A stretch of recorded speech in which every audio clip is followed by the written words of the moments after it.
today we're going to be talking about copywriting, all things copywriter. Ben is a master copywriter. He is probably one of the most creative people that I've ever met. His mind is like pew, pew, like that. Like he just has beams. laser beams coming out. But today we're mainly going to be talking about building your heart story. This is something that we have come up with here at the SMB team. Basically, it is your brand story. Why do you exist? Why does your company exist? So Ben's actually going to start with his own little heart story and how he got started at the SMB team. I think he was probably the most unique hiring that we've ever done. It's true because before I actually get into it, I just want you to know that Brother Pleo and the copywriting cowboy that I created were essential to my hiring. But before I get into that, I need to tell you a little bit more about why I actually started looking for the job in the first place. And it started with me slumped over against a wall having a mini stroke. I'm not kidding. I'm totally not kidding. I mean, I don't know if you know this think I about know me. that part of the story. No. So I had gotten laid off. No warning. Literally no warning. I went to work one day at lunchtime, got the call from my boss saying that, hey, this is your last day. Clear your desk, take your computer home, and we're not going to see you again tomorrow. No warning at all. So me and my wife were like, okay, we're gonna figure things out on the fly. And so I took some part-time jobs to try and make things work. And I worked at a certain package delivery company that may or may not have brown uniforms, and they worked me. We don't say those kinds of things in these videos. Jeez, Emily. And I worked to the bone working a server job and at UPS. And I was probably getting maybe 4 or 5 hours of sleep at night. And it got so bad. I was working outside too, so I was working at 34 degrees, not even kidding. Freezing fingers, I'm sure. It wasn't even like freezing fingers, it was like freezing body. Like yeah. It sucked. But it was what I had to do to get my family through the next stage of that life. You know, I had 2 kids at home. It's not like I could just live on Kick social. back. Yeah, I couldn't live on some sort of social handout because I had too much pride. So I found myself slumped over against the UPS warehouse walls, unable to move my face. Wow. Literally, I had the whole drooping thing. I couldn't speak. I had stuttering. I couldn't drive. And my shift manager actually had to drive me home. Yeah. I didn't know that until now. You never know what comes out on the SMB team set. That's right. And that's crazy. For me, that was the point where I knew that if I kept working that way, I could literally die on the job, just trying to provide for my family. And maybe someone watching this has been in that situation themselves. I don't know. But the thing is as I was looking for those jobs, I was like, okay, so what do I want out of life? Yeah. What am I really looking for? I love writing. I love copywriting. I've been reading books since time immemorial, it feels like. And so I saw the SMB team ad on my Facebook feed, and I was like, you know what?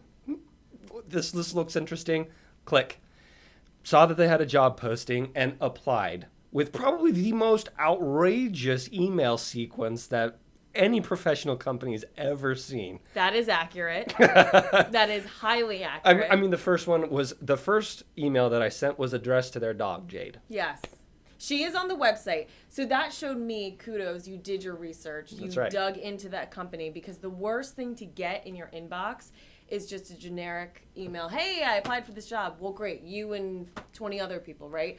But you stood out, and you stood out because you tied in so much creativity and your heart story, which we'll get into later in the video. That's right. And, you know, on top of promising belly rubs to Jade, who I've yet to fulfill that promise. I'm sorry, Jade. I just haven't seen you yet, okay? Don't hold it against me. You did. Oh, I did? You did. Oh, that's right. That's right, at the company. Don't worry, I interview. won't tell her. Thank I won't you. tell Jade. Anyway, so I started off my email sequence with the rushed understanding of a corporate job. And it started like this. Holy shit, I did not think that my boss would be giving me a call right now. So I went to my computer and, faster than a Carnegie pianist, started typing my password, and the stress was building in me as I got the stupid notification on my computer. Invalid password. Oh my gosh. So I typed it in again, got it right, and I tried pulling up my email, but then my boss called me again. That was the first email. The second email was about Brother Pleo. and his Wednesday mass from the book of questions. Because at this point, you guys are busy and you had a lot of interviewings coming in probably for copywriters. Yeah. And, I understood that. But I needed a way to stand out and really showcase my skill set. That you did. You did. So I wrote the Mass of Brother Pleo reading from the Book of Jodelheim. And it goes like this. And verily, Ben-Jemima went forth into the desert to pray to the God of deliverance and answers. And he knelt down in humble supplication. O great Jodelheim, you who answer all questions, I beseech an answer. Oh my goodness. See, she's already laughing and I haven't even finished yet. But keep going into the heart story as to how this all ties in. Into Right. getting it. And so as I went through each of these things, I tried to show them that I understood what made effective copy. And so I was indirectly speaking to their needs using my own story and my own skill set to show, that they needed somebody to stand out. To have a writer that understood their brand, that had a writer that understood their needs so that they would hire me. It was totally selfish. And that's As most things in life are. Indeed. And that's ultimately what you need to be able to do yourself. To understand a person's story so well that you can articulate the emotions. So like if someone were to approach me and say, hey, I'm looking for a job and I'm working to feed my children and I'm not taking a government handout. Because I know their story, I can now speak to them in a way that shows empathy, that shows trust, that shows a genuine commitment to them. The goal of a heart story is not to brag about what you've done or what you can do for your clients. It's to show connection, that you understand them so perfectly that you can share the same exact story that they're experiencing. And that's the trick, is to be able to understand their story and use the words that they describe their own story to other people about so well that they feel that you get them at a fundamental, right in the feels, right in the mind. You understand them so perfectly. Go ahead. Sorry, we interrupted each other. This is our first video, by the way. Yeah, first it's of totally many. fine. So what Ben is talking about, the heart story, it's derived from something that Bill created and we created called the FFWA worksheet. And we'll link that below down here so that you guys can download that and get your hands on it so you can kind of clarify this heart story that Ben's talking about. Yeah. But what the FFWA does is it kind of breaks down the fears, the frustrations, the wants, and aspirations of your potential client, right?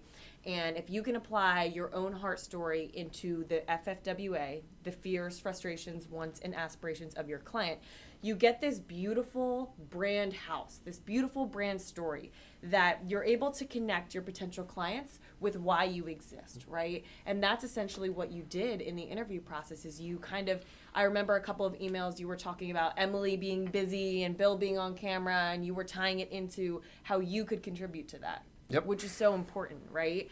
Yeah, so the reason that I shared my personal story is because I wanted to show that you need emotion. And you need to understand those fears, frustrations, wants, and aspirations so perfectly that you can use those words and create that connection. Because when you have created that connection and become a friend in their mind, they're not going to shop around. Yeah. They're not going to go say, oh, I'm going to go see who has a better price, because it doesn't matter who the other price is. You've become a friend in their mind.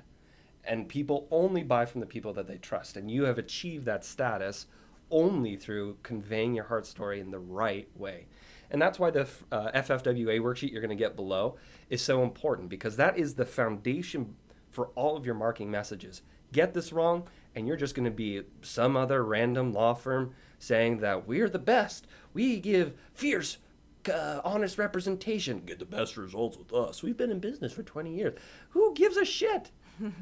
Your clients they only care that you understand them and that you can actually get results for them that solve their problem. Right. And the heart story uncovers a little bit, it takes a lot of vulnerability to share that story, right? That story of you having a stroke after being laid off and being freezing cold with your fingertips. I can feel that, right? Yeah. Like I can feel the pain that you were in that moment, and reconnect it to the why, and why you care, and why you're going to show up and give your all and give your best.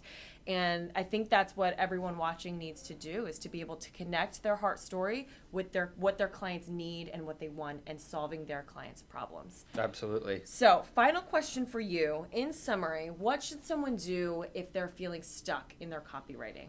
What are some things that you do to get unstuck?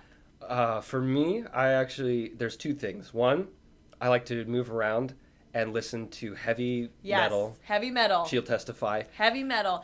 No, it's like the screaming kind of. This is really like 1 out of 10 levels kind of stuff. But for me, the act of moving and actually moving my body, I don't know, it does something to my physiology, and all of a sudden I get a spark of creativity. The second thing that I do personally to get out of ruts whenever I'm stuck is to go back as to why I'm here and what the mission is for SMB Team. For me, this job is literally an escape from being cold, from being in another position where I could have a stroke and die. This is the way that I can actually have fulfillment in my life doing the things that I love. Yeah. And I joined this particular company because I applied for other copywriting positions, but I applied for this company because I loved the authenticity that Bill had, and that the whole team that I've discovered as well has. And that connection to both their mission and my why is what motivates me to say, okay, I can find the right words, I can find the right emotions, I can find the exact message that will click and build that connection with our target market and with our mission, because we are going to change the legal industry. That is true. You don't think that it's going to happen yet. Mark my words, in 2 years, we will be knocking on the doorsteps of the biggest law firm owners, asking them how much they want to sell out for. That's just the facts of the case. It's true. It's true. We have a motto, and we'll kind of wrap up here. But we have a motto to always give more than we receive and more than we take. Give 10 times the value, give 20 times the value than we ever ask, right? Our mission is to help 10,000 businesses increase their profits and their revenues in 2021. So, with that being said, this is Ben. You'll see his face a lot more. Hi.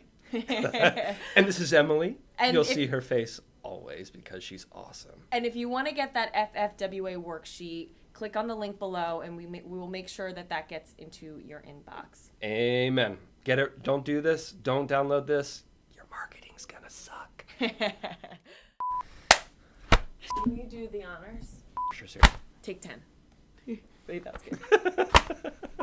Hey, this is Bill and Wendt here from the SMB team. I'm here with my girl Emily Hauser in the house. And we're about to lay some knowledge on you. Don't miss out on this awesome E&B interview here, okay? This is what you need. B-E, Ben, Emily, B, the bar. There we go. All right. Thanks so much for watching.